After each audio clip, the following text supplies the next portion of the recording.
When you hear the phrase American music, what type of music do you hear? Is it blues, gospel, or jazz? Country western, or rock and roll?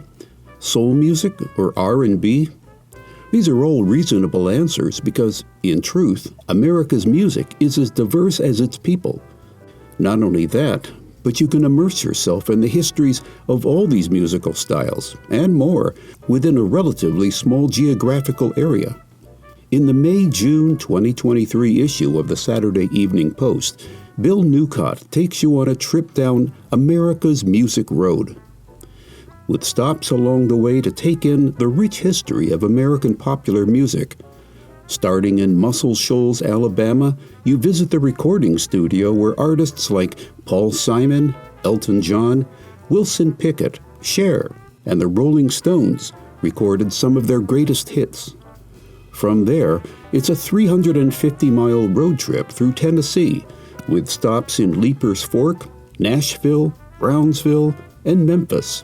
What's more, we supply you with a playlist for each stop so you can hear the musical history that was made there.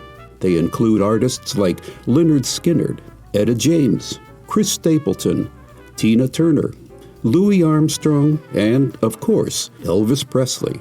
Then we'll take you even further into America's past. On an individual level, the westward expansion of America was a tough life. The pioneers who pushed into new lands were primarily men, which meant that opportunities for romance, much less marriage, could be scarce.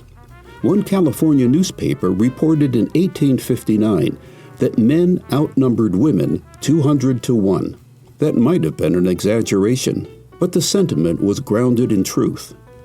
To solve this problem, a surprising number of men and women turned to posting personal ads in newspapers. In her article, Mail Order Brides, Linda Rodriguez McRobbie reveals how early matrimonial ads, the ancestors of the modern dating app, helped to populate the West by connecting marriage-minded folks who were hundreds of miles apart.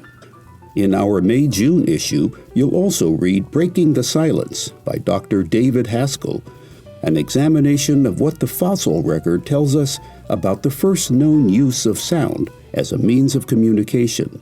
And in My Dad Sold Fords, Lisa DePaulo discovers the depth of her connection to her father, whose love for her she really didn't understand until after he died. You might want to share this touching essay with your own father or your children. All this, plus the frustrations of a 1960s television critic, a 100-year-old complaint about Americans that could have been written yesterday, the unique joys of spring in Indiana, a virtual visit to the planet Mars, and much, much more. All this is coming your way soon in the Saturday Evening Post.